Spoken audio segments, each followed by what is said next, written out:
Target naman ng administrasyon ni Pangulong Ferdinand R. Marcos Jr. na mapabilang ang Pilipinas sa top 3 sa Southeast Asia pagdating sa bilis ng internet connectivity pagsapit ng 2028. Yan ang ulat ni Ryan Lesiges.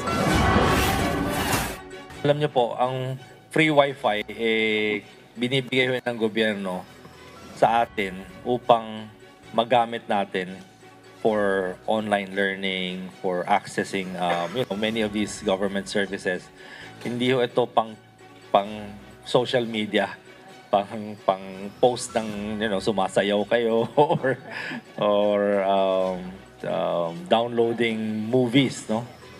Ito ang paalala ng Department of Information and Communication o DICT sa mga gumagamit ng free wifi sa iba't ibang bahagi ng bansa. Sa isinagawang Build a Better More Infrastructure Forum ng Presidential Communication Office o PCO sa New Clark City, Tarlac, inilatag ni DICT Secretary Ivan John Uy ang dahilan sa kung bakit tila usad pagong ang koneksyon ng mga free wifi. Kabilang na daw dito ang panunood ng palabas at iba pa. Para masolusyonan ito, i-regulate na ng DICT ang paggamit ng libreng wifi. Implementing a more regulated approach on the free Wi-Fi. Some people actually really abuse the free Wi-Fi. No? They go and watch movies or whatever. Ang nangyayari, bumabagal.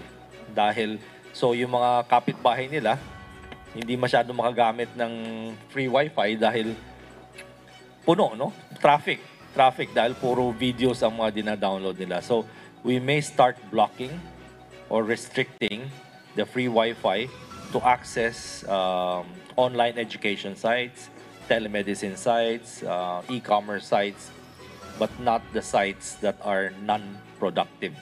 Sa ngayon ay nasa 13,000 lugar na sa buong bansa ang nalagyan ng libreng wifi ng DICT at napapakinabangan na ito ng nasa 10 milyong mamamayan.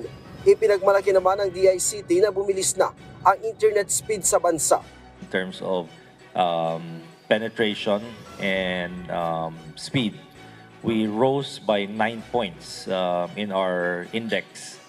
So we started from a very far. I mean, when we started off, out of the 10 ASEAN countries, we're number 9.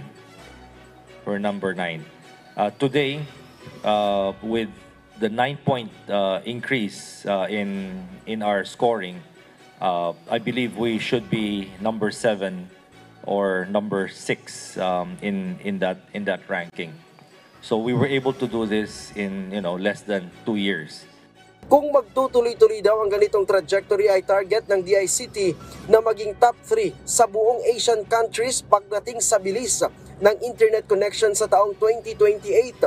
Pero sabi ng DICT na para magawa ito ay mangangailangan sila ng karagdagang pondo para dito. Samantala, itinuturing naman ng PCO na matagumpay ang katatapos lang na Build Better More Infra Forum kung saan tinalakay ang iba't ibang flagship program ng administrasyon ni Pangulong Ferdinand R. Marcos Jr. Ryan Lesiges para sa Pambansang TV sa Bagong Pilipinas.